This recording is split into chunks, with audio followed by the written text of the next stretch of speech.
HCN ನ್ಯೂಸ್ಗೆ ಸ್ವಾಗತ. ನಾನು ಪ್ರಿಯಾ. ಈಗ ಹೆಡ್ಲೈನ್ಸ್. ಬಿಜೆಪಿ ಬಗ್ಗೆ ಲಘುವಾಗಿ ಮಾತನಾಡಿರುವ ಮಾಜಿ ಸಚಿವ ರೇವಣ್ಣ ಬಹಿರಂಗವಾಗಿ ಕ್ಷಮೆಯಾಚಿಸಬೇಕು. ಬಿಜೆಪಿ ಮುಖಂಡ ಹಾಗೂ ವಕೀಲ ದೇವರಾಜೇಗೌಡ ಒತ್ತಾಯ.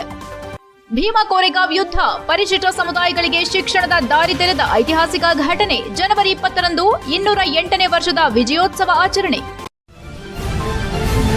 ಬಿಜೆಪಿ ಜೆಡಿಎಸ್ ಮೈತ್ರಿ ಇದ್ರೂ ಸದನದಲ್ಲಿ ಬಿಜೆಪಿ ಬಗ್ಗೆ ಲಘುವಾಗಿ ಮಾತನಾಡಿರುವ ಮಾಜಿ ಸಚಿವ ಎಚ್ ಡಿ ರೇವಣ್ಣ ಅವರ ಹೇಳಿಕೆ ಖಂಡಿಸಿ ಅವರು ಬಹಿರಂಗವಾಗಿ ಕ್ಷಮೆ ಯಾಚಿಸಬೇಕೆಂದು ಬಿಜೆಪಿ ಮುಖಂಡ ಹಾಗೂ ವಕೀಲ ದೇವರಾಜೇಗೌಡ ಒತ್ತಾಯಿಸಿದರು. ಹಾಸನ ನಗರದಲ್ಲಿ ಬುಧವಾರ ಸುದ್ದಿಗೋಷ್ಠಿಯಲ್ಲಿ ಮಾತನಾಡಿದ ಅವರು, ಕೇಂದ್ರದಲ್ಲಿ ನರೇಂದ್ರ ಮೋದಿ ಅವರ ನೇತೃತ್ವದ ಎನ್ಡಿಎ ಸರ್ಕಾರದಲ್ಲಿ ಜೆಡಿಎಸ್ ಪಕ್ಷದ ನಾಯಕ ಎಚ್ ಡಿ ಕುಮಾರಸ್ವಾಮಿ ಅವರಿಗೆ ಉಕ್ಕು ಮತ್ತು ಬೃಹತ್ ಕೈಗಾರಿಕಾ ಖಾತೆ ನೀಡಲಾಗಿದೆ. ಜೆಡಿಎಸ್ ಎನ್ಡಿಎ ಮೈತ್ರಿಕೂಟದ ಅವಿಭಾಜ್ಯ ಅಂಗವಾಗಿರುವ ಸಂದರ್ಭದಲ್ಲಿ ಬೆಳಗಾವಿ ಅಧಿವೇಶನದಲ್ಲಿ ಜಿಲ್ಲೆಯಲ್ಲಿ ಕಾಂಗ್ರೆಸ್ ಮತ್ತು ಜೆಡಿಎಸ್ ಮಾತ್ರವಿದ್ದು ಬಿಜೆಪಿ ಇಲ್ಲ ಎಂಬ ರೀತಿಯಲ್ಲಿ ಎಚ್ ಡಿ ರೇವಣ್ಣ ಹೇಳಿಕೆ ನೀಡಿರುವುದು ಬಿಜೆಪಿ ಕಾರ್ಯಕರ್ತರಲ್ಲಿ ತೀವ್ರ ಅಸಮಾಧಾನಕ್ಕೆ ಕಾರಣವಾಗಿದೆ ಎಂದು ತಿಳಿಸಿದರು. ಜಿಲ್ಲೆಯಲ್ಲಿ ಈಗಾಗಲೇ ಬಿಜೆಪಿ ಪಕ್ಷದ 2 ಶಾಸಕರಿರೋದನ್ನ ಮರೆತು ಈ ರೀತಿ ಹೇಳಿಕೆ ನೀಡಿರೋದು ಸರಿಯಲ್ಲ. ಇದು ಮೈತ್ರಿ ಧರ್ಮಕ್ಕೆ ವಿರುದ್ದವಾದ ನಡೆ ಎಂದು ಆಕ್ರೋಶ ವ್ಯಕ್ತಪಡಿಸಿದರು. HCN news Hassan. ಇವತ್ತು ನಾನು ಕುಮಾರಸ್ವಾಮಿ ಅವರಿಗೆ ನೇರವಾಗಿ ಒಂದು ಎಚ್ಚರಿಕೆಯನ್ನು ಕೊಡ್ತಾ ಇದ್ದೀನಿ. ನಾನು ನಿಮ್ಮ ಮೇಲೆ, ನಿಮ್ಮ ತಂದೆಯ ಮೇಲೆ ಗೌರವನಿಟ್ಟು ನಾವು ಇಷ್ಟು ದಿವಸ ತಾಳ್ಮೆ ಸಹನೆಯಿಂದ ಇದ್ದು ಅಲ್ಲಿ ನಾನು ಇಷ್ಟು ದಿವಸ ಕಾಯ್ದೆ. ನಿಮ್ಮ ಮೊಬೈಲ್ಗೆ ಮೆಸೇಜ್ ಕಳಿಸಿದ್ದೀನಿ. ನಾನು ಕೂಡಲೇ ರೇವಣ್ಣ ಕ್ಷಮೆ ಯಾಚಿಸಬೇಕು ಅಂತೇಳಿ. ಈ ರಾಜ್ಯದ ಜನತೆಯ ಭಾರತೀಯ ಜನತಾ ಪಕ್ಷದ ಲಕ್ಷಾಂತರ ಕಾರ್ಯಕರ್ತರ ಬೆವರಿನ ಹನಿ ಇವತ್ತು ನಾವು ಪಕ್ಷವನ್ನು ಅಧಿಕಾರ ತಂದಿದ್ದೀವಿ. ನಾವು ಇವತ್ತು ಆ ಕಾರ್ಯಕರ್ತರಲ್ಲಿ ನೀವು ಕ್ಷಮೆನ ಕೇಳಬೇಕಂತ ಕೇಳಿದೆ. ನಾನಲ್ಲಿ ನನಗೆ ಒಂದು ಮಾಹಿತಿ ಇತ್ತು, ಕುಮಾರಸ್ವಾಮಿ ಅವರು ಹಾಸನಕ್ಕೆ ಬಂದು ಪ್ರೆಸ್ ಮೀಟನ್ನು ಮಾಡ್ತಾರೆ ಅಂತೇಳಿ ಅವರ ಆಪ್ತ ಸಹಾಯಕರು ನನಗೆ ಹೇಳಿದರು. ಭೀಮಾ ಕೋರೆಗಾಂವ್ ವಿಜಯೋತ್ಸವ ಆಚರಣಾ ಸಮಿತಿ ವತಿಯಿಂದ 108ನೇ ವರ್ಷದ ವಿಜಯೋತ್ಸವವನ್ನು ಜನವರಿ 20ರಂದು ನಗರದಲ್ಲಿ ಹಮ್ಮಿಕೊಳ್ಳಲಾಗಿದೆ ಎಂದು ಸಮಿತಿ ಅಧ್ಯಕ್ಷ ಎಚ್.ಕೆ. ಸಂದೇಶ್ ತಿಳಿಸಿದರು. ಸುದ್ದಿಗೋಷ್ಠಿಯಲ್ಲಿ ಮಾತನಾಡಿ, ಅಂದು ಬೆಳಗ್ಗೆ ನಗರದ ಪ್ರಜಾಸೌಧದ ಹತ್ತಿರ ವಿಜೃಂಭಣೆಯಿಂದ ಆಚರಿಸಲಾಗುವುದು ಎಂದರು. ಕಾರ್ಯಕ್ರಮದಲ್ಲಿ ಭಾರತೀಯ ಬೌದ್ಧ ಮಹಾಸಭೆ ರಾಷ್ಟ್ರೀಯ ಕಾರ್ಯಾಧ್ಯಕ್ಷ ಸಿದ್ದನಾಕ ಮುಖ್ಯ ಅತಿಥಿಯಾಗಿ ಭಾಗವಹಿಸಲಿದ್ದಾರೆ. ಭೀಮಾ ಕೋರೆಗಾಂವ್ ಯುದ್ದದ ಐತಿಹಾಸಿಕ ಹಿನ್ನೆಲೆ, ಪರಿಶಿಷ್ಟ ಸಮುದಾಯಗಳ ತ್ಯಾಗ, ಬಲಿದಾನ ಮತ್ತು ಶಿಕ್ಷಣದ ಹಕ್ಕು ಪಡೆಯುವ ಹೋರಾಟದ ಮಹತ್ವದ ಕುರಿತು ಸಂದೇಶ ನೀಡಲಿದ್ದಾರೆ ಎಂದರು. ಇತಿಹಾಸ ಮರೆತವರು ಇತಿಹಾಸ ಸೃಷ್ಟಿಸಲಾರರು. ಹಾಸನದಲ್ಲಿ 108ನೇ ಭೀಮಾ ಕೋರೆಗಾಂವ್ ವಿಜಯೋತ್ಸವ ನಿರ್ಮಾಣಕ್ಕೆ ಇತಿಹಾಸದ ಅರಿವು ಅಗತ್ಯ ಎಂಬ ಡಾ ಬಿಆರ್ ಅಂಬೇಡ್ಕರ್ ಅವರ ಸಂದೇಶವನ್ನು ವಿಜಯೋತ್ಸವದ ಮೂಲಕ ಮುಂದಿನ ಪೀಳಿಗೆಗೆ ತಲುಪಿಸುವ ಉದ್ದೇಶ ಹೊಂದಲಾಗಿದೆ.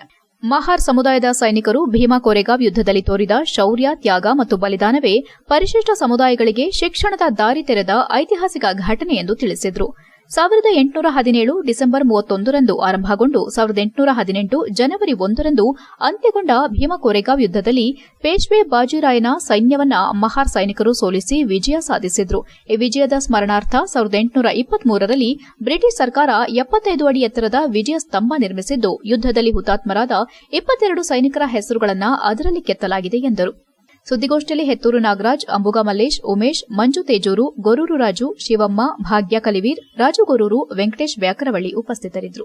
HCN news Hassan. ಜನವರಿ 1ನೇ ತಾರೀಕು ಭೀಮಾ ಕೋರೆಗಾಂವ್ ವಿಜಯೋತ್ಸವವನ್ನು ಇಡೀ ದೇಶಾದ್ಯಂತ ಮಾಡ್ತಾ ಇದ್ದಾರೆ.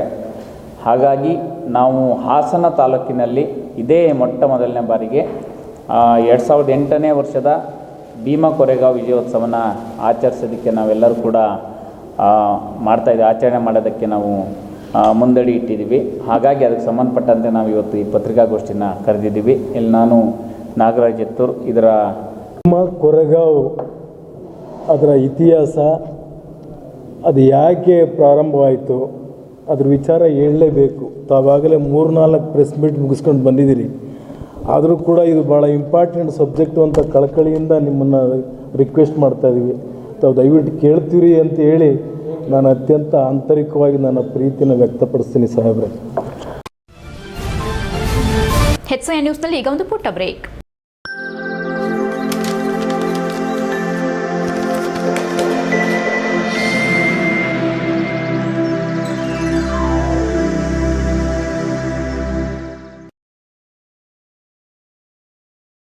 ಬ್ರೇಕ್ನ ನಂತರ HCN ನ್ಯೂಸ್ಗೆ ಸ್ವಾಗತ.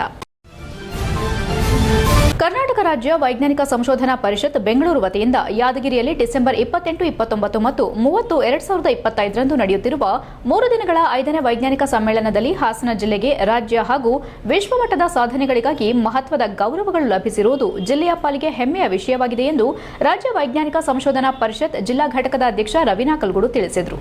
ಪತ್ರಿಕಾಗೋಷ್ಠಿಯಲ್ಲಿ ಬುಧವಾರ ಮಾತನಾಡಿ ಡಿಸೆಂಬರ್ 30, 2025ರ ಮಂಗಳವಾರ ಬೆಳಗ್ಗೆ 9:30ಕ್ಕೆ ನಡೆಯಲಿರುವ ಪರಿಷತ್ನ ಮಹಾ ಅಧಿವೇಶನದಲ್ಲಿ ಪರಿಷತ್ನ ಸಂಸ್ಥಾಪಕ ಅಧ್ಯಕ್ಷರಾದ ಡಾ ಹುಲಿಕಲ್ ನಟರಾಜ್ ಅವರ ಅಧ್ಯಕ್ಷತೆಯಲ್ಲಿ ರಾಜ್ಯ ಮತ್ತು ಜಿಲ್ಲಾ ಪದಾಧಿಕಾರಿಗಳು ಮತ್ತು ಸದಸ್ಯರ ಸಮ್ಮುಖದಲ್ಲಿ ಗೌರವ ಸಮರ್ಪಣಾ ಕಾರ್ಯಕ್ರಮ ನಡೆಯಲಿದೆ.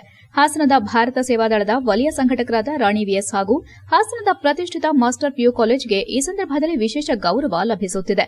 ಅಕ್ಟೋಬರ್ 2025ರಲ್ಲಿ ದೊಡ್ಡಬಳ್ಳಾಪುರದ ಬೆಸೆಂಟ್ ಪಾರ್ಕ್ನಲ್ಲಿ ಸುಮಾರು 9 ದಿನಗಳ ಕಾಲ ನಡೆದ ರಾಜ್ಯ ಮಟ್ಟದ ವಿಶ್ವ ದಾಖಲೆ ಟೆಲಿಸ್ಕೋಪ್ ತಯಾರಿಕಾ ತರಬೇತಿಯಲ್ಲಿ ಸಂಪನ್ಮೂಲ ವ್ಯಕ್ತಿಗಳಾಗಿ ಭಾಗವಹಿಸಿ Indian book of record, world book of record ಮತ್ತು ಏಷ್ಯನ್ ಬುಕ್ ಆಫ್ ರೆಕಾರ್ಡ್ಗಳಲ್ಲಿ ದಾಖಲೆ ನಿರ್ಮಿಸಿದ ಹಿನ್ನೆಲೆ ಈ ಅಭಿನಂದನೆ ಸಲ್ಲಿಸಲಾಗುತ್ತಿದೆ ಎಂದು ತಿಳಿಸಿದರು. ಈ ಗೌರವ ಸಮರ್ಪಣೆಯನ್ನ ಖಾಸಾಮಠ ಗುರುಮಠಕಲ್ನ ಶ್ರೀ ಶಾಂತವೀರ ಗುರು ಮುರುಘರಾಜೇಂದ್ರ ಸ್ವಾಮೀಜಿ ಅವರ ದಿವ್ಯ ಸಾನ್ನಿಧ್ಯದಲ್ಲಿ ನೀಡಲಾಗುತ್ತದೆ. ಇದೇ ಸಂದರ್ಭದಲ್ಲಿ ಹಾಸನ ಜಿಲ್ಲೆಯ ಎನ್ಎಸ್ಎಸ್ ಕಾರ್ಯಕ್ರಮ ಅಧಿಕಾರಿಯಾಗಿರುವ ನಿಶ್ಚಿತ ಅವರು ಶೈಕ್ಷಣಿಕ ಮತ್ತು ಸಾಮಾಜಿಕ ಕ್ಷೇತ್ರದಲ್ಲಿ ಸಲ್ಲಿಸಿರುವ ಅತ್ಯುತ್ತಮ ಸೇವೆಯನ್ನ ಗುರುತಿಸಿ ರಾಜ್ಯ ಮಟ್ಟದ ಚೈತನ್ಯ ಶ್ರೀ ಪ್ರಶಸ್ತಿಗೆ ಆಯ್ಕೆಯಾಗಿದ್ದಾರೆ. ಕಳೆದ 10 ವರ್ಷಗಳಿಂದ ರಾಷ್ಟ್ರೀಯ ಸೇವಾ ಯೋಜನೆಯ ಕಾರ್ಯಕ್ರಮ ಅಧಿಕಾರಿಯಾಗಿ ಸೇವೆ ಸಲ್ಲಿಸುತ್ತಿರುವ ಇವರು ಜಿಲ್ಲೆ, ರಾಜ್ಯ ಮತ್ತು ರಾಷ್ಟಮಟ್ಟದ ಅನೇಕ ಕಾರ್ಯಕ್ರಮಗಳನ್ನು ಯಶಸ್ವಿಯಾಗಿ ಆಯೋಜಿಸಿದ್ದಾರೆ. ನವದೆಹಲಿಯ ಕರ್ತವ್ಯ ಪಥ ಹಾಗೂ ಬೆಂಗಳೂರಿನ ಮಾಣಿಕ್ಯ ಷಾ ಮೈದಾನದಲ್ಲಿ ನಡೆದ ಗಣರಾಜ್ಯೋತ್ಸವ ಪಥ ಸಂಚಲನಗಳಲ್ಲಿ ಎನ್ಎಸ್ಎಸ್ ಸ್ವಯಂ ಸೇವಕರಿಗೆ ಮಾರ್ಗದರ್ಶನ ನೀಡುವುದು ಇವರ ಸೇವೆಯ ಪ್ರಮುಖ ಸಾಧನೆಯಾಗಿದೆ. 2017ರಲ್ಲಿ ರಾಷ್ಟ್ರೀಯ ಯುವ ನಾಯಕತ್ವ ಪ್ರಶಸ್ತಿ, 2018-19ರಲ್ಲಿ ರಾಜ್ಯಮಟ್ಟದ ಅತ್ಯುತ್ತಮ ಕಾರ್ಯಕ್ರಮಾಧಿಕಾರಿ ಮತ್ತು ಘಟಕ ಪ್ರಶಸ್ತಿ, 2020ರಲ್ಲಿ ಜಲ ಸಂರಕ್ಷಣೆಗೆ ಸಂಬಂಧಿಸಿದ ರಾಷ್ಟ್ರೀಯ ಜಲ ಪುರಸ್ಕಾರ ಪಡೆದಿರುವ ನಿಶ್ಚಿತ ಅವರು ಎಚ್ಐವಿ ಬಾಧಿತರಿಗೆ ಆಶ್ರಯ ನೀಡುತ್ತಿರುವ ಜೀವನಾಶ್ರಯ ಸಂಸ್ಥೆ ಮೂಲಕವೂ ಮಹತ್ವದ ಸಾಮಾಜಿಕ ಸೇವೆ ಸಲ್ಲಿಸುತ್ತಿದ್ದಾರೆ. ಹಾಸನ ತಾಲೂಕಿನ ಕೋರಮಂಗಲ ಗ್ರಾಮದ ಕೆವಿ ಯೋಗೇಶ್ ಅವರು 2025ನೇ ಸಾಲಿನ ರಾಜ್ಯ ಮಟ್ಟದ ಎಚ್ಎನ್ ಪ್ರಶಸ್ತಿಗೆ ಆಯ್ಕೆಯಾಗಿದ್ದಾರೆ. ಕಳೆದ 20 ವರ್ಷಗಳಿಂದ ಹಾಸನ ಜಿಲ್ಲಾ ನ್ಯಾಯಾಲಯದಲ್ಲಿ ವಕೀಲರಾಗಿ ಸೇವೆ ಸಲ್ಲಿಸುತ್ತಿರುವ ಇವರು ಪ್ರಸ್ತುತ ಕೋರಮಂಗಲ ಗ್ರಾಮ ಪಂಚಾಯಿತಿಯ ಅಧ್ಯಕ್ಷರಾಗಿದ್ದಾರೆ. ಸಮಾಜ ಸೇವೆ, ಕಾನೂನು ಸಲಹೆಗಾರರಾಗಿ ವಿವಿಧ ಸಂಸ್ಥೆಗಳಲ್ಲಿ ಕಾರ್ಯನಿರ್ವಹಣೆ, ರಂಗಭೂಮಿ ಕಲಾವಿದರಾಗಿ 20ಕ್ಕೂ ಹೆಚ್ಚು ನಾಟಕಗಳಲ್ಲಿ ಅಭಿನಯ ಹಾಗೂ ನವಚೇತನ ಚಾರಿಟೇಬಲ್ ಟ್ರಸ್ಟ್ ಉಪಾಧ್ಯಕ್ಷರಾಗಿ ಸಲ್ಲಿಸಿರುವ ಸೇವೆಯನ್ನು ಪರಿಗಣಿಸಿ ಈ ಗೌರವ ನೀಡಲಾಗಿದೆ ಎಂದು ರವೀನಾ ಕಲ್ಗುಡು ವಿವರಿಸಿದರು. ಪತ್ರಿಕಾಗೋಷ್ಠಿಯಲ್ಲಿ ರಾಜ್ಯ ವೈಜ್ಞಾನಿಕ ಸಂಶೋಧನಾ ಪರಿಷತ್ ರಾಜ್ಯ ಸಮಿತಿ ಸದಸ್ಯೆ ವಿಎಸ್ ರಾಣಿ, ವಕೀಲರ ಸಂಘದ ಅಧ್ಯಕ್ಷ ಮೊಗಣ್ಣಗೌಡ, ಪ್ರಶಸ್ತಿ ಪುರಸ್ಕೃತರಾದ ಯೋಗೇಶ್, ಭಾರತ ಸೇವಾದಳದ ಕೋಶಾಧ್ಯಕ್ಷ ಜಿಆರ್ ಶ್ರೀನಿವಾಸ್, ವಕೀಲರ ಸಂಘದ ಮಾಜಿ ಅಧ್ಯಕ್ಷ ಜೆಪಿ ಶೇಖರ್, ಸೇವಾದಳ ತಾಲೂಕು ಅಧ್ಯಕ್ಷ ಕುಮಾರ್, ಜಿಲ್ಲಾ ಕಸಾಪ ನಿಕಟ ಪೂರ್ವಾಧ್ಯಕ್ಷ ಮಂಜೇಗೌಡ ನಾಯಕರಹಳ್ಳಿ, ಪ್ರಾಥಮಿಕ ಶಾಲಾ ಶಿಕ್ಷಕರ ಸಂಘದ ಅಧ್ಯಕ್ಷೆ ಚೈತ್ರಾ ಮಂಜೇಗೌಡ, ನಂದಿನಿ ಸೇರಿದಂತೆ ಇತರರು ಉಪಸ್ಥಿತರಿದ್ದರು. HIN news, Hassan. ಕರ್ನಾಟಕ ರಾಜ್ಯ ವೈಜ್ಞಾನಿಕ ಪರಿಷತ್ ಯಾದಗಿರಿಯಲ್ಲಿ ನಡೀತಿರ್ತಕ್ಕಂಥ 5ನೇ ವೈಜ್ಞಾನಿಕ ಸಮ್ಮೇಳನದಲ್ಲಿ ರಾಜ್ಯ ಮಟ್ಟದ ಎಚ್ಎನ್ ಪ್ರಶಸ್ತಿಗೆ ಆಯ್ಕೆಯಾಗಿರ್ತಕ್ಕಂಥ ನಮ್ಮ ಜಿಲ್ಲೆಯವರು ವಕೀಲ ವೃತ್ತಿ ಜೊತೆಗೆ ಸಮಾಜ ಸೇವೆ, ಕಲಾಕ್ಷೇತ್ರದಲ್ಲಿ ಹಲವಾರು ವಿವಿಧ ಸಂಘ ಸಂಸ್ಥೆಗಳಲ್ಲಿ ಸೇವೆಯನ್ನು ಸಲ್ಲಿಸಿರ್ತಕ್ಕಂಥ ಗೆಳೆಯ ಶ್ರೀ ಯೋಗೇಶ್ ಅವರನ್ನ ಈ ಬಾರಿಯ 5ನೇ ಸಮ್ಮೇಳನದಲ್ಲಿ ಎಚ್ಎನ್ ಪ್ರಶಸ್ತಿಗೆ ಆಯ್ಕೆ ಮಾಡಲಾಗಿದೆ. ಅವರು ಇವತ್ತು ನಮ್ಮೊಟ್ಟಿಗೆ ಪತ್ರಿಕಾಗೋಷ್ಠಿಗೆ ಬಂದಿದ್ದಾರೆ. ಅವರಿಗೆ ನಮ್ಮ ಸಂಘ ಮತ್ತು ಸಂಸ್ಥೆಯ ವತಿಯಿಂದ ಅಭಿನಂದನೆಗಳನ್ನ ಸಲ್ಲಿಸ್ತಾ ಇದ್ದೀನಿ. ಕರ್ನಾಟಕ ರಾಜ್ಯ ವೈಜ್ಞಾನಿಕ ಸಂಶೋಧನಾ ಪರಿಷತ್ ಯಾದಗಿರಿಯಲ್ಲಿ ನಡೆಯುತ್ತಾ 5ನೇ ಸಮ್ಮೇಳನದಲ್ಲಿ ರಾಜ್ಯ ಮಟ್ಟದಲ್ಲಿ ಶೈಕ್ಷಣಿಕ ಕ್ಷೇತ್ರದಲ್ಲಿ ಎನ್ಎಸ್ಎಸ್ ಅಧಿಕಾರಿಯಾಗಿ ಸೇವೆಯನ್ನು ಸಲ್ಲಿಸ್ತಿರ್ತಕ್ಕಂಥ ನಾನು ಸುಮಾರು 96ರಿಂದ ಎಜುಕೇಷನ್ ಫೀಲ್ಡಲ್ಲಿ ಮ್ಯಾಥಮೆಟಿಕ್ಸ್ ಟೀಚ್ ಮಾಡ್ತಾಯಿದ್ದೀನಿ. ಹಾಗಾಗಿ ಈ ವೈಜ್ಞಾನಿಕ ಪರಿಷತ್ ಬಗ್ಗೆ ತುಂಬ ತಿಳುವಳಿಕೆ ಇಲ್ಲದೇ ಇದ್ರೂ ಹೋದ ವರ್ಷ ಮಲ್ಲಿಕಾರ್ಜುನ್ ಅನ್ನೋರು ಈಗ ಪರಿಚಯ ಮಾಡಿಸಿ ಈಗ ನಮ್ಮನ್ನು ಅಲ್ಲಿಗೆ ಕೊಂಡೊಯ್ದರು. ಆವಾಗ ಅಲ್ಲಿ ನಾವು ಏನು ಈ ಒಂದು ಎಜುಕೇಷನ್ ಫೀಲ್ಡಲ್ಲಿ ಒಂದು ಸರ್ವಿಸ್ ಕೊಟ್ಟಿದ್ದೀವಿ, ಅದಕ್ಕೆ ರೆಕಗ್ನೈಸ್ ಮಾಡಿದ್ದೀವಿ ಅಂತ. ರೈತರು ಎದ್ದು ನಿಂತು ಜಾಗೃತರಾದಾಗ ಮಾತ್ರ ಅಧಿಕಾರಿ ವರ್ಗ ಎಚ್ಚೆತ್ತು ಸಲಹೆ, ಸಹಕಾರ, ಮಾಹಿತಿ ನೀಡಲು ಮುಂದಾಗುತ್ತಾರೆ ಎಂದು ಶಾಸಕ ಎಚ್ಕೆ ಸುರೇಶ್ ಹೇಳಿದರು. ಬೇಲೂರು ವಿಧಾನಸಭಾ ಕ್ಷೇತ್ರದ ಗಂಗೂರು ಗ್ರಾಮದಲ್ಲಿ ಪ್ರಧಾನಮಂತ್ರಿ ಕೃಷಿ ಸಂಚಾಯಿ ಯೋಜನೆ, ಜಲನಯನ ಅಭಿವೃದ್ಧಿ ಘಟಕ ಯೋಜನೆಯಡಿ ವಾಟರ್ ಶೆಡ್ ಮಹೋತ್ಸವ ಮತ್ತು ರಾಷ್ಟ್ರೀಯ ರೈತ ದಿನಾಚರಣೆ ಕಾರ್ಯಕ್ರಮದಲ್ಲಿ ಮಾತನಾಡಿ, ಸಾಮಾನ್ಯವಾಗಿ ರೈತ ದಿನಾಚರಣೆಗಳು ಪಟ್ಟಣದ ಪ್ರದೇಶದಲ್ಲಿ 4 ಗೋಡೆಗಳ ಮಧ್ಯೆ ನಡೆಯೋದು ವಾಡಿಕೆಯಾಗಿದೆ. ಆದರೆ ಇಂದು ವಿಶೇಷವಾಗಿ ರೈತರಿರುವ ಗ್ರಾಮಕ್ಕೆ ತೆರಳಿ 100% ಕೃಷಿ ಅವಲಂಬಿತ ಅಡಗೂರು ಜಿಲ್ಲಾ ಪಂಚಾಯಿತಿ ವ್ಯಾಪ್ತಿಯ ಗಂಗೂರು ಗ್ರಾಮದಲ್ಲಿ ರೈತ ದಿನಾಚರಣೆ ಆಚರಿಸುತ್ತಿರುವುದು ಇಡೀ ರಾಜ್ಯಕ್ಕೆ ಮಾದರಿಯಾಗಿದೆ. ರೈತರಿಗೆ ಆತ್ಮಸ್ಥೈರ್ಯ ತುಂಬುವುದರ ಜೊತೆಗೆ ಕೃಷಿಗೆ ಸಂಬಂಧಿಸಿದ ಎಲ್ಲಾ ಇಲಾಖೆ ಅಧಿಕಾರಿಗಳು ಗ್ರಾಮದಲ್ಲಿರುವ ರೈತರ ಬಳಿ ಬಂದು ಅಗತ್ಯ ಮಾಹಿತಿಯನ್ನು ನೀಡುವುದು ಈ ಕಾರ್ಯಕ್ರಮದ ಮೂಲ ಉದ್ದೇಶವಾಗಿದ್ದು, ಕೃಷಿ ಯಂತ್ರೋಪಕರಣಗಳ ಪ್ರಾತ್ಯಕ್ಷಿಕೆ ಜೊತೆಗೆ ರೇಷ್ಮೆ ಇಲಾಖೆ, ಪಶುಪಾಲನೆ, ತೋಟಗಾರಿಕೆ, ಮೀನುಗಾರಿಕೆ ಇಲಾಖೆಗಳಿಂದ ವಸ್ತು ಪ್ರದರ್ಶನ ಸಹ ಏರ್ಪಡಿಸಲಾಗಿದ್ದು, ರೈತರು ಇದರ ಉಪಯೋಗ ಪಡೆದುಕೊಳ್ಳಬೇಕು ಎಂದರು. ರೈತರು ಈ ದೇಶದ ಬೆನ್ನೆಲುಬು ಎಂದು ಹಲವಾರು ವರ್ಷಗಳಿಂದ ಹೇಳಿಕೊಂಡು ಬರುತ್ತಿದ್ದೇವೆ. ಆದರೆ ಇಂದಿಗೂ ರೈತರ ಪರಿಸ್ಥಿತಿ ಹೀನಾಯ ಸ್ಥಿತಿಯಲ್ಲಿದ್ದು, ಸಮೃದ್ಧಿ ಜೀವನವಿಲ್ಲದೆ ಅತಂತ್ರ ಸ್ಥಿತಿಯಲ್ಲಿದ್ದಾರೆ.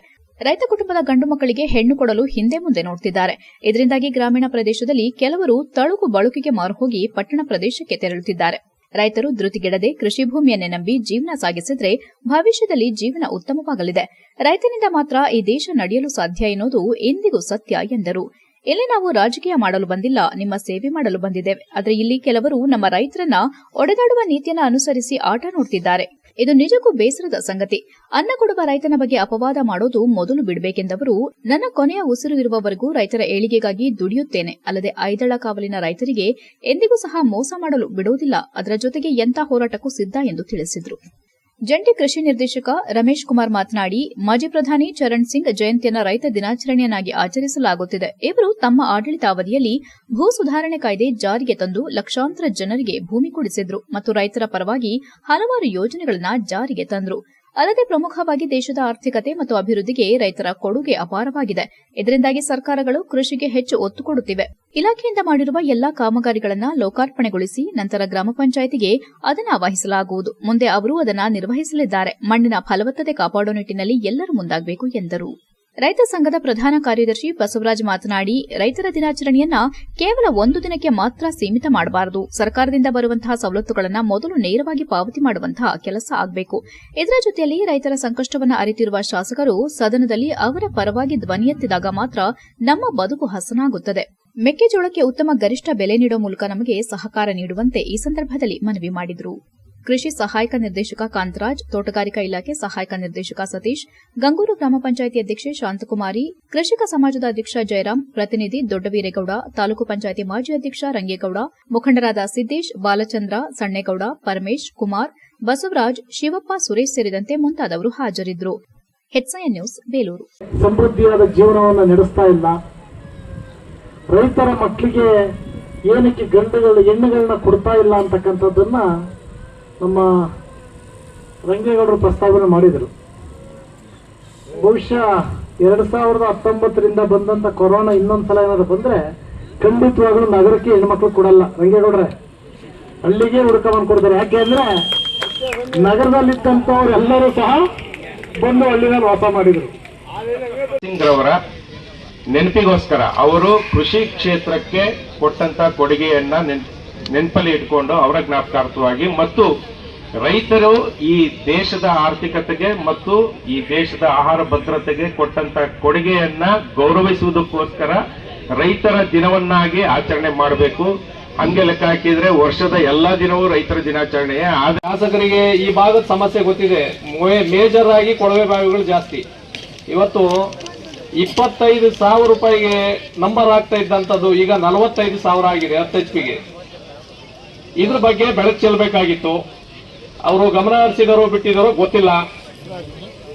ಕ್ಯಾಬಿನೆಟ್ ಅಲ್ಲಿ ಮತ್ತೆ ಇದರಲ್ಲಿ ಮಲ್ನಾಡು ಭಾಗದಲ್ಲಿ ಆನೆ ದಾಳಿ ಸಮಸ್ಯೆ, ಅದನ್ನು ಹೊರತಾಗಿ ಮತ್ತೆ ಇಲ್ಲಿ ಅದಕ್ಕೆ ಹೊಂದಿಕೊಂಡಂತೆ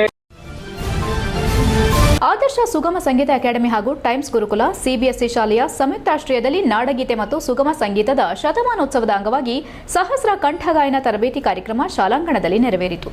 ಈ ಕಾರ್ಯಕ್ರಮವನ್ನು ಆದರ್ಶ ಸುಗಮ ಸಂಗೀತ ಅಕಾಡೆಮಿ ಅಧ್ಯಕ್ಷರು ಅಂತಾರಾಷ್ಟೀಯ ಖ್ಯಾತಿಯ ಗಾಯಕರಾದ ಡಾ ಕಿಕ್ಕೇರಿ ಕೃಷ್ಣಮೂರ್ತಿ ಅವರು ಉದ್ಘಾಟಿಸಿದ್ರು. ಈ ಕಾರ್ಯಕ್ರಮಕ್ಕೆ ಮುಖ್ಯ ಅತಿಥಿಗಳಾಗಿ ಡಾ ಎಚ್ಎಲ್ ಮಲ್ಲೇಶ್ ಗೌಡರು, ಅಧ್ಯಕ್ಷರು ಕಸಪ ಹಾಸನ, ಜನಮಿತ್ರ ಪತ್ರಿಕೆಯ ಸಂಪಾದಕರಾದ ಶ್ರೀಯುತ ಮದನ್ ಗೌಡರು, ಹಾಸನ ಜಿಲ್ಲಾ ಪತ್ರಕರ್ತರ ಸಂಘದ ಅಧ್ಯಕ್ಷರಾದ ಕೆಂಚೇಗೌಡರು, ಹಲೋ ಹಾಸನ ಸಂಜೆ ದಿನಪತ್ರಿಕೆ ಸಂಪಾದಕರಾದ ರವಿನಾಕಲ್ಗೂಡು, ಟೈಮ್ಸ್ ಗುರುಕುಲ ಸಿಬಿಎಸ್ಇ ಶಾಲೆ ಪ್ರಾಂಶುಪಾಲರಾದ ಶ್ರೀಮತಿ ಶೈಲಾ ಇವರುಗಳು ಭಾಗವಹಿಸಿದ್ದು, ಈ ಕಾರ್ಯಕ್ರಮದ ಅಧ್ಯಕ್ಷತೆಯನ್ನ ಟೈಮ್ಸ್ ಗುರುಕುಲ ಶಿಕ್ಷಣ ಸಮೂಹ ಸಂಸ್ಥೆಗಳ ಅಧ್ಯಕ್ಷರಾದ ಶ್ರೀಯುತ ಎಬಿ ಸುರೇಂದ್ರ ಕುಮಾರ್ ವಹಿಸಿದ್ರು. ಈ ಕಾರ್ಯಕ್ರಮ ಯಶಸ್ವಿಯಾಗಿ ನೆರವೇರಲು ಸುಮಾರು 1,000 ವಿದ್ಯಾರ್ಥಿಗಳು ಭಾಗವಹಿಸಿದ್ರು. HCN news Haasan.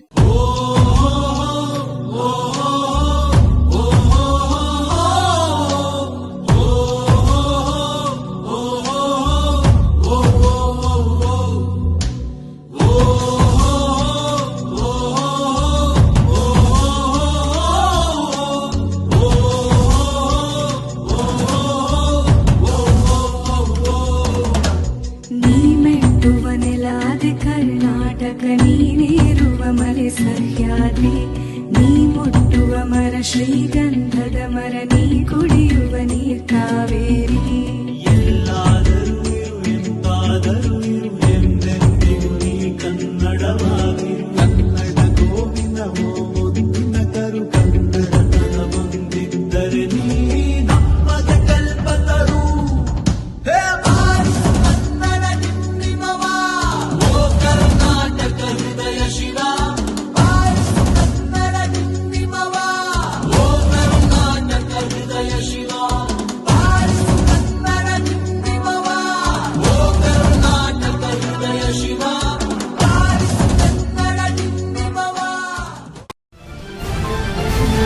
HCN ನ್ಯೂಸ್ನಲ್ಲಿ ಈಗ ಒಂದು ಪುಟ್ಟ ಬ್ರೇಕ್.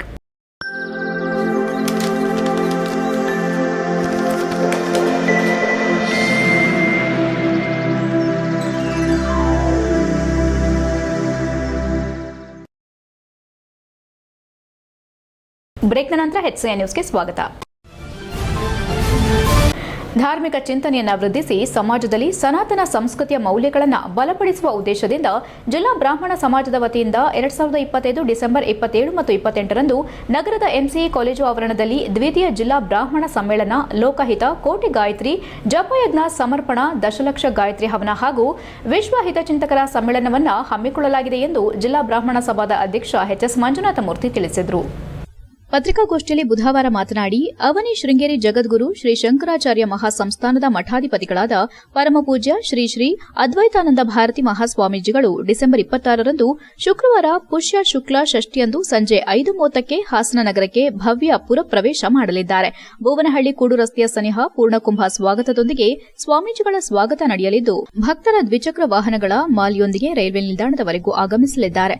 ಅಲ್ಲಿಂದ ಹಾಸನದ ರೈಲ್ವೆ ನಿಲ್ದಾಣದಿಂದ ಶೋಭಾಯಾತ್ರೆ ನಡೆಸಿ ಗೋಧೂಳಿ ಸಮಯಕ್ಕೆ ಕೃಷ್ಣರಾಜಪುರಂನಲ್ಲಿರುವ ಶೃಂಗೇರಿ ಶ್ರೀ ಶಾರದಾ ಮಠಕ್ಕೆ ಆಗಮನ ಮಾಡಲಿದ್ದಾರೆ. ಈ ಸಂದರ್ಭದಲ್ಲಿ ಧೂಳಿ ಪಾದಪೂಜೆ, ಗುರುವಂದನೆ ಮತ್ತು ಆಶೀರ್ವಚನ ಕಾರ್ಯಕ್ರಮಗಳು ನಡೆಯಲಿದ್ದು, ಭಕ್ತರು ಸಾಂಪ್ರದಾಯಿಕ ಉಡುಗೆಯಲ್ಲಿ ಭಾಗವಹಿಸುವಂತೆ ಮನವಿ ಮಾಡಿದರು. ಸಮಾರೋಪ ಸಮಾರಂಭದಲ್ಲಿ ಹೊರನಾಡು ಶ್ರೀ ಕ್ಷೇತ್ರದ ಧರ್ಮಕರ್ತ ಭೀಮೇಶ್ವರ ಜೋಶಿ ಸಮಾರೋಪ ನುಡಿ ಪ್ರದಾನ ಮಾಡಲಿದ್ದು, ಕರ್ನಾಟಕ ರಾಜ್ಯ ಬ್ರಾಹ್ಮಣ ಅಭಿವೃದ್ಧಿ ಮಂಡಳಿಯ ಅಧ್ಯಕ್ಷ ಶ್ರೀ ಅಗಸಗೂಡು ಜಯಸಿಂಹ, ಅಖಿಲ ಕರ್ನಾಟಕ ಬ್ರಾಹ್ಮಣ ಮಹಾಸಭಾಧ್ಯಕ್ಷ ಎಸ್ ರಘುನಾಥ್ ಸೇರಿದಂತೆ ಅನೇಕ ಗಣ್ಯರು ಉಪಸ್ಥಿತರಿರಲಿದ್ದಾರೆ. ಸಮಾರಂಭದ ಅಧ್ಯಕ್ಷತೆಯನ್ನು ಹಾಸನ ಜಿಲ್ಲಾ ಬ್ರಾಹ್ಮಣ ಸಭಾ ಅಧ್ಯಕ್ಷ HS ಮಂಜುನಾಥ ಮೂರ್ತಿ ವಹಿಸಲಿದ್ದಾರೆ ಎಂದು ಕಾರ್ಯಕ್ರಮದ ಬಗ್ಗೆ ಮಾಹಿತಿ ನೀಡಿದರು. ಪತ್ರಿಕಾಗೋಷ್ಠಿಯಲ್ಲಿ ಜಿಲ್ಲಾ ಬ್ರಾಹ್ಮಣ ಸಭಾದ ಪ್ರಧಾನ ಕಾರ್ಯದರ್ಶಿ ಜಿ ಸುರೇಶ್, ಖಜಾಂಚಿ ಅಶ್ವಿನಿ ರಂಗನಾಥ್, ಉಪಾಧ್ಯಕ್ಷ ರಮೇಶ್, ಸುಧೀಂದ್ರ, ನಿರ್ದೇಶಕ ವೆಂಕಟೇಶ್ ಮೂರ್ತಿ ಹಾಗೂ ಇತರರು ಉಪಸ್ಥಿತರಿದ್ದರು. HCN news Hassan. ದ್ವಿತೀಯ ಜಿಲ್ಲಾ ಬ್ರಾಹ್ಮಣ ಸಮ್ಮೇಳನ ಏನಿದೆ, ಇದನ್ನು 27 ಮತ್ತು 28ನೇ ತಾರೀಕು ಹಾಸನದ ಮಲೆನಾಡು ತಾಂತ್ರಿಕ ವಿದ್ಯಾಲಯದಲ್ಲಿ ನಡೆಸ್ತಾ ಇದ್ದೇವೆ. ಇದನ್ನು ಆ ದಿವಸ 27ನೇ ತಾರೀಕು ನಾವು ಅಂದ್ಕೊಂಡಂತೆ ಕೋಟಿ ಗಾಯತ್ರಿ ಜಪಯಜ್ಞವನ್ನು ಮಾಡಬೇಕು ಅಂತ ನಾವು ಹಿಂದೆ ಅಂದ್ಕೊಂಡು ನಮ್ಮ ಸಂಕಲ್ಪವನ್ನು ಮಾಡಿದ್ವಿ. ಇದಕ್ಕೆ ಶೃಂಗೇರಿ ಗುರುಗಳ ಆಶೀರ್ವಾದದಿಂದ ಈ ಒಂದು ಕಾರ್ಯಕ್ರಮವನ್ನು ನಾವು ಮಾಡಬೇಕು ಅಂತ ಹೇಳಿ, ಇದಕ್ಕೆ ಇಡೀ ಹಾಸನ ಜಿಲ್ಲೆಯಲ್ಲದೆ ಹೊರಭಾಗದ ಎಲ್ಲರೂ ಸೇರಿ ಕೋಟಿ ಗಾಯತ್ರಿ ಜಪದ ಅನುಷ್ಠಾನವನ್ನು ಮಾಡಿದ್ದಾರೆ. ಇದರಲ್ಲಿ ಸುಮಾರು 1,68 ಲಕ್ಷಕ್ಕಿಂತಲೂ ಹೆಚ್ಚಿಗೆ ಕರ್ನಾಟಕ ಪಬ್ಲಿಕ್ ಶಾಲೆ ಹಾನ್ಬಾಳ್ ಪ್ರಾಥಮಿಕ ವಿಭಾಗಕ್ಕೆ ಹಾಸನ ಜಿಲ್ಲಾಧಿಕಾರಿಗಳಾದ ಲತಾ ಕುಮಾರಿ ಅವರು ಮಂಗಳವಾರ ಅನಿರೀಕ್ಷಿತವಾಗಿ ಭೇಟಿ ನೀಡಿದ್ದಾರೆ. ದಿನಾಂಕ 23/12/2025 ಮಂಗಳವಾರದಂದು ಹಾಸನ ಜಿಲ್ಲಾಧಿಕಾರಿಗಳಾದ ಲತಾ ಕುಮಾರಿ ಅವರು ಹಾನಬಾಳ್ ಕರ್ನಾಟಕ ಪಬ್ಲಿಕ್ ಶಾಲೆ ಪ್ರಾಥಮಿಕ ವಿಭಾಗಕ್ಕೆ ಅನಿರೀಕ್ಷಿತ ಭೇಟಿ ನೀಡಿದರು. ಮಧ್ಯಾಹ್ನ ಸುಮಾರು 1:30ಕ್ಕೆ ಹಿರಿಯ ವಿದ್ಯಾರ್ಥಿ ಸಂಘದ ಗೌರವಾಧ್ಯಕ್ಷರಾದ HB ಭಾಸ್ಕರ್ ಅವರ ನೇತೃತ್ವದಲ್ಲಿ ಭೇಟಿ ನೀಡಿದ ಜಿಲ್ಲಾಧಿಕಾರಿಗಳಿಗೆ ಶಾಲೆಯ ವಿದ್ಯಾರ್ಥಿಗಳಿಂದ ಸ್ವಾಗತ ಕೋರಲಾಯಿತು. ಈ ವೇಳೆ ಶಾಲಾ ವೀಕ್ಷಣೆ ಮಾಡಿದ ಅಧಿಕಾರಿಗಳು ಶಾಲೆಗೆ ಶ್ರಮಿಸಿದ SDMC, ಹಿರಿಯ ವಿದ್ಯಾರ್ಥಿಗಳ ಸಂಘ ಮತ್ತು ದಾನಿಗಳು ಹಾಗೂ ಸರ್ಕಾರ ಮತ್ತು ಸ್ಥಳೀಯ ಸಂಸ್ಥೆಗಳ ಕೊಡುಗೆಗಳನ್ನು ಗುಣಗಾನ ಮಾಡಿದ್ರು. ಇಂತಹ ಮಲೆನಾಡು ಪ್ರದೇಶದ ಹೋಬಳಿ ಕೇಂದ್ರ ಸ್ಥಾನದಲ್ಲಿ ಶೈಕ್ಷಣಿಕ ಬೆಳವಣಿಗೆಗೆ ಅತ್ಯದ್ಭುತ ಕಾರ್ಯ ಮಾಡಿರುವುದನ್ನು ಶ್ಲಾಘಿಸಿದ್ರು. ನಮ್ಮಿಂದ ಅಗತ್ಯ ಸೌಲಭ್ಯ ಮತ್ತು ಸಹಕಾರ ಶಾಲೆಗೆ ಇನ್ನಷ್ಟು ಅನುಕೂಲ ಮಾಡೋ ಭರವಸೆಯನ್ನ ನೀಡಿದ್ರು. ಈ ಸಂದರ್ಭದಲ್ಲಿ ಶಾಲೆಯ ಎಸ್ಡಿಎಂಸಿ ಅಧ್ಯಕ್ಷರಾದ ಅರುಣ್, ಉಪಾಧ್ಯಕ್ಷರಾದ ಅಬ್ದುಲ್ ರೆಹಮಾನ್, ಸದಸ್ಯರಾದ ಮಂಜುನಾಥ್, ಸಂಜೀವ್ ಹಾಗೂ ಹಿರಿಯ ವಿದ್ಯಾರ್ಥಿ ಸಂಘದ ಗೌರವಾಧ್ಯಕ್ಷರಾದ ಎಚ್ಬಿ ಭಾಸ್ಕರ್, ಉಪಾಧ್ಯಕ್ಷರಾದ ಎಚ್ಜಿ ಮೋಹನ್, ಪ್ರಧಾನ ಕಾರ್ಯದರ್ಶಿ ಚನ್ನಕೇಶವ, ಕಾರ್ಯದರ್ಶಿಗಳಾದ ಲೋಹಿತ್, ಸಂದೇಶ್ ಹಾಗೂ ನಿರ್ದೇಶಕರಾದ ಎಂಪಿ ರಂಗನಾಥ್, ಅಬ್ದುಲ್ ಮಜೀದ್ ಮತ್ತು ಗ್ರಾಮ ಪಂಚಾಯಿತಿ ಅಧ್ಯಕ್ಷರಾದ ಕೆಆರ್ ಸಂತೋಷ್ ಕುಮಾರ್, ಪಂಚಾಯಿತಿ ಅಭಿವೃದ್ಧಿ ಅಧಿಕಾರಿ ಹರೀಶ್ ಹಾಗೂ ಸದಸ್ಯರಾದ ಯೋಗರಾಜ್, ಶಾಲಾ ಮುಖ್ಯ ಶಿಕ್ಷಕರಾದ ಬಸವರಾಜ್ ಮತ್ತು ಶಿಕ್ಷಕ ವೃಂದ, ವಿದ್ಯಾರ್ಥಿನಿಯರು ಮತ್ತು ಅಡುಗೆ ಸಿಬ್ಬಂದಿ ಹಾಜರಿದ್ದರು. HCN news, Sakleshpur.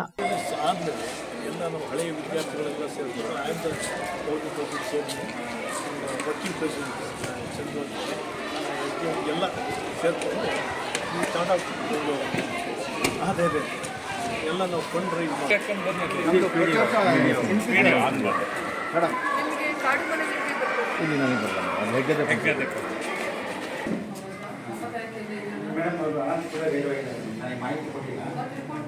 ಮಾಡಿ ಮೇಡಮ್.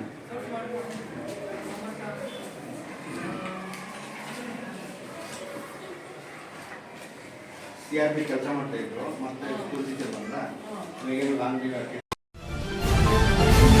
HCN ನ್ಯೂಸ್ನಲ್ಲಿ ಈಗ ಒಂದು ಪುಟ್ಟ ಬ್ರೇಕ್. ಹಾಸನದಲ್ಲಿ 28 ವರ್ಷಗಳಿಂದ ಜನತೆಗೆ ಅತ್ಯುತ್ತಮವಾದ ವೈದ್ಯಕೀಯ ಸೇವೆಯನ್ನು ನೀಡುತ್ತಿರುವ ಹೇಮಾವತಿ ಮಲ್ಟಿಸ್ಪೆಷಾಲಿಟಿ ಹಾಸ್ಪಿಟಲ್ ಹಾಸನ. ನಮ್ಮಲ್ಲಿ ದಿನದ 24 ಗಂಟೆಯೂ ಆಕ್ಸಿಡೆಂಟಲ್ ಇಂಜುರೀಸ್ ಮತ್ತು ಎಮರ್ಜೆನ್ಸಿ ಸರ್ವಿಸ್ಗಳನ್ನು ಹೊಂದಿದೆ. ಹೇಮಾವತಿ ಆಸ್ಪತ್ರೆಯ ಡಾಕ್ಟರ್ ನಿಖಿಲ್ ಆರ್ ಭಟ್ ರವರು ಎಂಎಸ್ ಆರ್ಥೋಪೆಡಿಕ್ನಲ್ಲಿ ಚಿನ್ನದ ಪದಕ ಪಡೆದು ಸಿಂಗಾಪುರ್ ಜನರಲ್ ಹಾಸ್ಪಿಟಲ್ನಲ್ಲಿ ಫೆಲೋಶಿಪ್ ಇನ್ ಜಾಯಿಂಟ್ ರಿಪ್ಲೇಸ್ಮೆಂಟ್ ಸರ್ಜರಿಯ ಪದವಿ ಪಡೆದು ಸೇವೆಯನ್ನ ಸಲ್ಲಿಸಿರುತ್ತಾರೆ.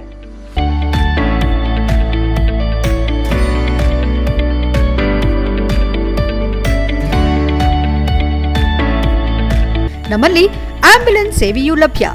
ಇನ್ನೇಕೆ ತಡ? ನೀವು ಯಾವುದೇ ಮೂಳೆ ಸಮಸ್ಯೆ ಹೊಂದಿದರೆ ಹಿಂದೆ ಭೇಟಿ ನೀಡಿ. ಹೇಮಾವತಿ ಮಲ್ಟಿಸ್ಪೆಷಾಲಿಟಿ ಹಾಸ್ಪಿಟಲ್, ಉತ್ತರ ಬಡಾವಣೆ, ಹಾಸನ. ಬ್ರೇಕ್ನ ನಂತರ HCN ನ್ಯೂಸ್ಗೆ ಸ್ವಾಗತ. ನಗರದ ಸಂತೆ ಮೈದಾನದಲ್ಲಿ ನಡೆಯುತ್ತಿರುವ ಸಾಂಪ್ರದಾಯಿಕ ದನಗಳ ಜಾತ್ರೆಗೆ ಮಂಗಳವಾರ ಭೇಟಿ ನೀಡಿ ಪರಿಶೀಲನೆ ನಡೆಸಲಾಯಿತು. ಕಳೆದ ಹಲವು ವರ್ಷಗಳಿಂದ ಸ್ಥಗಿತಗೊಂಡಿದ್ದ ದನಗಳ ಜಾತ್ರೆಗೆ ನನ್ನ ಅವಧಿಯಲ್ಲಿ ಮರುಜೀವ ತುಂಬುವ ಕಾರ್ಯ ಯಶಸ್ವಿಯಾಗಿ ಕೈಗೊಳ್ಳಲಾಗಿದೆ. ಹಾಸನದ ಇತಿಹಾಸ ಮತ್ತು ಸಂಸ್ಕೃತಿಯೊಂದಿಗೆ ಅವಿಭಾಜ್ಯವಾಗಿ ಬೆಸೆದುಕೊಂಡಿರುವ ಈ ಜಾತ್ರೆಯನ್ನ ಮತ್ತೆ ಜೀವಂತಗೊಳಿಸುವ ಉದ್ದೇಶದಿಂದ ಅಗತ್ಯ ಕ್ರಮಗಳನ್ನು ಕೈಗೊಳ್ಳಲಾಗಿದೆ ಎಂದು ಕ್ಷೇತ್ರದ ಶಾಸಕ ಎಚ್ಪಿ ಸ್ವರೂಪ್ ತಿಳಿಸಿದರು. ಜಾತ್ರೆ ಸುಗಮವಾಗಿ ನಡೆಯಲು ಮಹಾನಗರ ಪಾಲಿಕೆಯ ಸಹಕಾರದೊಂದಿಗೆ ಕುಡಿಯುವ ನೀರು, ವಿದ್ಯುತ್ ವ್ಯವಸ್ಥೆ, ಸ್ವಚ್ಛತೆ, ಭದ್ರತೆ, ವಾಹನ ನಿಲುಗಡೆ ಸೇರಿದಂತೆ ಎಲ್ಲ ರೀತಿಯ ಮೂಲಭೂತ ಸೌಕರ್ಯಗಳನ್ನು ಒದಗಿಸಲಾಗಿದೆ. ಈ ವ್ಯವಸ್ಥೆಗಳ ಫಲವಾಗಿ ದನಗಳ ಜಾತ್ರೆ ಕ್ರಮಬದ್ದವಾಗಿ ಮತ್ತು ಜನಸಂದಣಿ ಮಧ್ಯೆಯೂ ಶಾಂತಿಯುತವಾಗಿ ನಡೆಯುತ್ತಿದೆ. ಹಾಸನ ಜಿಲ್ಲೆ ಮಾತ್ರವಲ್ಲದೆ ಹೊರ ಜಿಲ್ಲೆಗಳಿಂದಲೂ ಅಪರೂಪದ ಮತ್ತು ಬೆಲೆಬಾಳುವ ಜೋಡೆತ್ತುಗಳು ಜಾತ್ರೆಗೆ ಆಗಮಿಸಿರುವುದು ವಿಶೇಷವಾಗಿ ಗಮನ ಸೆಳೆಯುತ್ತಿದೆ. ವ್ಯಾಪಾರಿಗಳು ಮತ್ತು ರೈತರು ಹೆಚ್ಚಿನ ಸಂಖ್ಯೆಯಲ್ಲಿ ಭಾಗವಹಿಸಿದ್ದು ದನಗಳ ಖರೀದಿ, ಮಾರಾಟ ಚಟುವಟಿಕೆಗಳು ಜೋರಾಗಿ ನಡೆಯುತ್ತಿವೆ. ಇದರಿಂದ ಸ್ಥಳೀಯ ಆರ್ಥಿಕತೆಗೆ ಸಹ ಪೂರಕವಾಗಿದ್ದು ರೈತರಿಗೆ ಉತ್ತೇಜನ ದೊರಕಿದೆ. ಹಾಸನ ಜಿಲ್ಲೆಯ ಐತಿಹಾಸಿಕ ಪರಂಪರೆಯನ್ನ ಪುನರ್ ನಿರ್ಮಾಣ ಮಾಡುವ ಉದ್ದೇಶದಿಂದ ದನಗಳ ಜಾತ್ರೆಯನ್ನ ಮುಂದಿನ ದಿನಗಳಲ್ಲಿಯೂ ಇನ್ನಷ್ಟು ದೊಡ್ಡ ಮಟ್ಟದಲ್ಲಿ ಆಕರ್ಷಕವಾಗಿ ಮತ್ತು ವ್ಯವಸ್ಥಿತವಾಗಿ ನಡೆಸುವ ಬಗ್ಗೆ ಯೋಜನೆ ರೂಪಿಸಲಾಗಿದೆ. ಈ ಜಾತ್ರೆ ಮುಂದಿನ ಪೀಳಿಗೆಗೂ ಸಾಂಸ್ಕೃತಿಕ ಪರಂಪರೆಯಾಗಿ ಉಳಿಯಬೇಕೆಂಬ ಆಶಯ ವ್ಯಕ್ತಪಡಿಸಿದರು. HCN news, Haasan. ಹೊಸಹಳ್ಳಿ ಹಾಲು ಉತ್ಪಾದಕರ ಸಹಕಾರಿ ಸಂಘದಲ್ಲಿ ಗಂಭೀರ ಅಕ್ರಮದ ಆರೋಪವಿದ್ದು, ಷೇರುದಾರರ ಪುಸ್ತಕವಿಲ್ಲದೆ ಚುನಾವಣೆ ನಡೆಯುತ್ತಿದ್ದು, ಕೂಡಲೇ ಚುನಾವಣೆ ತಡೆದು ನಿಜವಾದ ಮತದಾರರಿಂದ ನ್ಯಾಯಸಮ್ಮತ ಚುನಾವಣೆ ನಡೆಸಬೇಕೆಂದು ಗ್ರಾಮದ ಕಿರಣ್ ಒತ್ತಾಯಿಸಿದ್ದಾರೆ. ಪತ್ರಿಕಾಗೋಷ್ಠಿಯಲ್ಲಿ ಬುಧವಾರ ಮಾತನಾಡಿ, ಚನ್ನರಾಯಪಟ್ಟಣ ತಾಲೂಕಿನ ಶ್ರವಣಬೆಳಗೊಳ ಹೋಬಳಿಯ ಹೊಸಹಳ್ಳಿ ಹಾಲು ಉತ್ಪಾದಕರ ಸಹಕಾರ ಸಂಘದಲ್ಲಿ ನಡೆದಿರುವ ಆಡಳಿತಾತ್ಮಕ ಹಾಗೂ ಚುನಾವಣಾ ಅಕ್ರಮಗಳ ವಿರುದ್ಧ ಸದಸ್ಯರು ಗಂಭೀರ ಆರೋಪಗಳನ್ನು ಹೊರಿಸಿದ್ದಾರೆ. ಸಂಘದ ಚುನಾವಣಾ ಪ್ರಕ್ರಿಯೆಯನ್ನ ದಿನಾಂಕ 19/1/2025 ನಡೆಸಲು ಚುನಾವಣಾ ಅಧಿಕಾರಿ ವಾಸಿಂ ಶರೀಫ್ ಮುಂದಾಗಿದ್ರು. ಈ ವೇಳೆ ಷೇರುದಾರರ ಪಟ್ಟಿಯ ಪುಸ್ತಕವನ್ನು ಕೇಳಿದಾಗ ಅದನ್ನು ಒದಗಿಸಲು ಅಧಿಕಾರಿಗಳು ವಿಫಲರಾಗಿದ್ದು, ಪರಿಣಾಮವಾಗಿ ಚುನಾವಣೆ ಮುಂದೂಡಲಾಯಿತು. ಈ ಹಿನ್ನೆಲೆ ದಿನಾಂಕ 1/2/2025 ವಾಸಿಂ ಶರೀಫ್ ಅವರನ್ನ 6 ತಿಂಗಳ ಅವಧಿಗೆ ಸಂಘದ ಆಡಳಿತ ಅಧಿಕಾರಿಯಾಗಿ ನೇಮಿಸಲಾಗಿದೆ. ಅದರ ನಂತರವೂ ಎಆರ್ಡಿಆರ್, ಸಿಡಿಒ ಹಾಗೂ ಡೈರಿ ಕಾರ್ಯದರ್ಶಿಯಿಂದ ಆರ್ಟಿಐ ಮೂಲಕ ಅನೇಕ ಬಾರಿ ಮಾಹಿತಿ ಕೇಳಿದರೂ ಷೇರುದಾರರು ಪುಸ್ತಕವನ್ನು ನೀಡಲಾಗಿಲ್ಲ ಎಂದು ಸಂಘದ ಸದಸ್ಯರು ಆರೋಪಿಸಿದ್ದಾರೆ ಎಂದರು. ಈ ಸಂಬಂಧ ಕರ್ನಾಟಕ ಲೋಕಾಯುಕ್ತಕ್ಕೂ ದೂರು ಸಲ್ಲಿಸಲಾಗಿದೆ ಎಂದರು. ಇದೀಗ ದಿನಾಂಕ 28/12/2025 ಮತ್ತೊಮ್ಮೆ ಚುನಾವಣೆ ಘೋಷಣೆ ಮಾಡಲಾಗಿದ್ದು, ಈ ಸಂದರ್ಭದಲ್ಲಿಯೂ ಕರಡು ಮತದಾರರ ಪಟ್ಟಿ ಮತ್ತು ಷೇರುದಾರರ ಪುಸ್ತಕ ಕೇಳಿದಾಗ ರಿಟರ್ನಿಂಗ್ ಆಫೀಸರ್ ವಿಜಯೇಂದ್ರ ಅವರು ಅದನ್ನು ಒದಗಿಸಲು ವಿಫಲರಾಗಿದ್ದಾರೆ ಎನ್ನಲಾಗಿದೆ. ಇದಲ್ಲದೆ ಎಆರ್, ಡಿಆರ್, ಸಿಡಿಒ ಹಾಗೂ ಸಂಘದ ಕಾರ್ಯದರ್ಶಿಯರು ಲಕ್ಷಾಂತರ ರೂಪಾಯಿ ಭ್ರಷ್ಟಾಚಾರ ನಡೆಸಿದ್ದಾರೆ ಎಂಬ ಗಂಭೀರ ಆರೋಪವೂ ಕೇಳಿಬಂದಿದೆ. ಚುನಾವಣಾ ಪ್ರಕ್ರಿಯೆಯಲ್ಲಿ ಅರ್ಹತೆ ಇಲ್ಲದ ಅಭ್ಯರ್ಥಿಗಳ ನಾಮಪತ್ರಗಳನ್ನು ಅಂಗೀಕರಿಸಿರುವ ಆರೋಪವೂ ಇದೆ. ಸಂಘಕ್ಕೆ ಹಾಲು ಪೂರೈಸದೆ ಖಾಸಗಿ ಡೈರಿಗಳಿಗೆ ಹಾಲು ನೀಡುತ್ತಿರುವ ಪಾರ್ವತಮ್ಮ ಮತ್ತು ರಮೇಶ್ ಅವರ ನಾಮಪತ್ರವನ್ನು ಸ್ವೀಕರಿಸಲಾಗಿದೆ ಎಂದು ಆರೋಪಿಸಲಾಗಿದೆ. ಅಲ್ಲದೆ ನವೀನ್ ಗೌಡ ಬಿನ್ ಕೃಷ್ಣಪ್ಪ ಅವರ ಪ್ರಕರಣದಲ್ಲಿ ಅಗತ್ಯವಿದ್ದ ಪ್ರಮಾಣ ಪತ್ರದ ಬದಲು ಆದಾಯ ಪ್ರಮಾಣ ಪತ್ರವನ್ನು ಸ್ವೀಕರಿಸಿ ನಾಮಪತ್ರ ಅಂಗೀಕರಿಸಲಾಗಿದೆ ಎಂಬುದು ಸದಸ್ಯರ ಅಸಮಾಧಾನಕ್ಕೆ ಕಾರಣವಾಗಿದೆ. ಇದನ್ನು ಪ್ರಶ್ನಿಸಿದ ಸದಸ್ಯರಿಗೆ ನೀವು ಬೇಕಾದರೆ ನ್ಯಾಯಾಲಯಕ್ಕೆ ಹೋಗಿ ಎಂದು ರಿಟರ್ನಿಂಗ್ ಆಫೀಸರ್ ವಿಜೇಂದ್ರ ಉಡಾಫೆ ಉತ್ತರ ನೀಡಿದ್ದಾರೆ ಎಂದರು. ಇನ್ನೊಂದೆಡೆ ಸಂಘ ಪ್ರಾರಂಭವಾಗಿ 20 ವರ್ಷಗಳೇ ಕಳೆದಿದ್ರೂ ಸ್ವಂತ ಕಟ್ಟಡವಿಲ್ಲದೆ ಹಾಲು ಕೊಠಡಿಯನ್ನ ಡೈರಿಯಾಗಿ ಬಳಸಲಾಗುತ್ತಿದೆ. ಹಾಲಿನ ಕ್ಯಾನ್ಗಳನ್ನು ಸ್ವಚ್ಛಗೊಳಿಸುವ ವೇಳೆ ಉಂಟಾಗುವ ದುರ್ವಾಸನೆಯಿಂದ ಸಮೀಪದ ಶಾಲೆ ಮಕ್ಕಳಿಗೆ ತೀವ್ರ ತೊಂದರೆಯಾಗುತ್ತಿದೆ ಎಂದು ಗ್ರಾಮಸ್ಥರು ತಿಳಿಸಿದ್ದಾರೆ. ಇತ್ತ ಕಾರ್ಯದರ್ಶಿ ಮಂಜೇಗೌಡ ಅವರು 60 ವರ್ಷ ಪೂರೈಸಿದ್ರೂ ನಿವೃತ್ತಿ ಹೊಂದದೆ ಮುಂದುವರೆದಿದ್ದಾರೆ ಎಂಬ ಆರೋಪವೂ ಇದೆ. ಈ ಎಲ್ಲ ಅಕ್ರಮಗಳ ಬಗ್ಗೆ ದಿನಾಂಕ 23/6/2025 ದೂರು ನೀಡಿದ್ರೂ ಯಾವುದೇ ಕ್ರಮ ಕೈಗೊಳ್ಳಲಾಗಿಲ್ಲ. ಹಳೆಯ ಜಿಲ್ಲಾ ಉಸ್ತುವಾರಿ ಸಚಿವ ರಾಜಣ್ಣ ಅವರಿಗೆ ಮನವಿ ಸಲ್ಲಿಸಿದ್ರೂ ಪ್ರಯೋಜನವಾಗಿಲ್ಲ ಎಂದು ಸದಸ್ಯರು ಬೇಸರ ವ್ಯಕ್ತಪಡಿಸಿದ್ದಾರೆ ಎಂದರು. ಇದೀಗ ಹಾಸನ ಜಿಲ್ಲಾ ಉಸ್ತುವಾರಿ ಸಚಿವ ಕೃಷ್ಣ ಭೈರೇಗೌಡ ಅವರ ಗಮನಕ್ಕೆ ಈ ವಿಷಯವನ್ನು ತರಲಾಗಿದ್ದು, ಭ್ರಷ್ಟ ಕಾರ್ಯದರ್ಶಿ ಹಾಗೂ ಚುನಾವಣಾ ಅಧಿಕಾರಿಗಳ ವಿರುದ್ಧ ಕಾನೂನು ಕ್ರಮ ಜರುಗಿಸಿ ದಿನಾಂಕ 28/12/2025 ನಿಗದಿಯಾದ ಚುನಾವಣೆಯನ್ನ ತಡೆದು ನಿಜವಾದ ಮತದಾರರಿಂದ ನ್ಯಾಯಸಮ್ಮತ ಚುನಾವಣೆ ನಡೆಸಬೇಕೆಂದು ಮನವಿ ಮಾಡಿದರು. ಪತ್ರಿಕಾಗೋಷ್ಠಿಯಲ್ಲಿ ಗ್ರಾಮದ ಧರ್ಮರಾಜ್, ನಾಗೇಗೌಡ, ಶಾಂತೇಗೌಡ, ಸುರೇಶ್, ವಾಸಣ್ಣ, ನಾಗೇಂದ್ರ, ರವಿ ಹಾಗೂ ಇತರರು ಉಪಸ್ಥಿತರಿದ್ದರು. HCN news Hassan. ಹಾಸನ ನಗರ ಪಾಲಿಕೆಯವರು ಒಂದು ಇದನ್ನು ಕೇಳಿದರು, ನರಸಿಂಹರಾಜ ವೃತ್ತದಲ್ಲಿ ಅವರ ಪುತ್ಥಳಿನ ಪ್ರಾರಂಭ ಮಾಡ್ತೀವಿ, ಏನಾದರೂ ಸಲಹೆ ಸೂಚನೆಗಳಿದ್ದರೆ ನೀಡಿ ಅಂತ. ಹಾಸನ ನಗರಕ್ಕೆ ಮೈಸೂರು ಅರಸರ ಕೊಡುಗೆ ತುಂಬ ಅಪಾರ. ತುಂಬ ಲೇಟಾಗಾದರೂ ಸರಿ ಅವರ ಪುತ್ಥಳಿ ಮಾಡ್ತಾ ಇರೋದು ಬಹಳ ಸಂತೋಷಕರವಾದ ವಿಚಾರ. ಒಂದು ಸುಂದರವಾದ ಪುತ್ಥಳಿ, ನರಸಿಂಹರಾಜ ಒಡೆಯರ್ ಪುತ್ಥಳಿನ ಅವರು ಆರಂಭ ಮಾಡಲಿ. ಬರೀ ಆರಂಭ ಮಾಡೋದಲ್ಲ, ಅದನ್ನು ಸುಂದರವಾಗಿ ಮೇಂಟೈನ್ ಮಾಡಲಿ. ಅದ್ರ ಜೊತೆಯಲ್ಲಿ ನಮ್ಮದೊಂದು ಬೇಡಿಕೆ ಇದೆ. ಏನು ಅಂತಂದರೆ, ಹಾಸನ ಅಂತಂದರೆ ಅದು ಹೊಯ್ಸಳರ ಅಸ್ಮಿತೆ, ಇದು ಹೊಯ್ಸಳರ ನಾಡು. ಹಾಸನ ಅಂತಂದರೆ ಅದು ಹೊಯ್ಸಳರ ಅಸ್ಮಿತೆ, ಇದು ಐಡೆಂಟಿಟಿ. ಹಾಸನ ಜಿಲ್ಲೆಯ ಐಡೆಂಟಿಟಿ ಅಂದರೆ ಹೊಯ್ಸಳರು. ಕೊನೆಯಲ್ಲಿ ಮತ್ತೊಮ್ಮೆ ಮುಖ್ಯಾಂಶಗಳು. ಬಿಜೆಪಿ ಬಗ್ಗೆ ಲಘುವಾಗಿ ಮಾತನಾಡಿರುವ ಮಾಜಿ ಸಚಿವ ರೇವಣ್ಣ ಬಹಿರಂಗವಾಗಿ ಕ್ಷಮೆಯಾಚಿಸಬೇಕು. ಬಿಜೆಪಿ ಮುಖಂಡ ಹಾಗೂ ವಕೀಲ ದೇವರಾಜೇಗೌಡ ಒತ್ತಾಯ. ಭೀಮಾ ಕೋರೆಗಾಂವ್ ಯುದ್ಧ, ಪರಿಶಿಷ್ಟ ಸಮುದಾಯಗಳಿಗೆ ಶಿಕ್ಷಣದ ದಾರಿ ತೆರೆದ ಐತಿಹಾಸಿಕ ಘಟನೆ. ಜನವರಿ 20ರಂದು 208ನೇ ವರ್ಷದ ವಿಜಯೋತ್ಸವ ಆಚರಣೆ. ಇಷ್ಟೊತ್ತು ನೀವು ನೋಡಿದ್ದು ಹಾಸನದ ಸುದ್ದಿ ಅಂದ್ರೆ HCN ನ್ಯೂಸ್.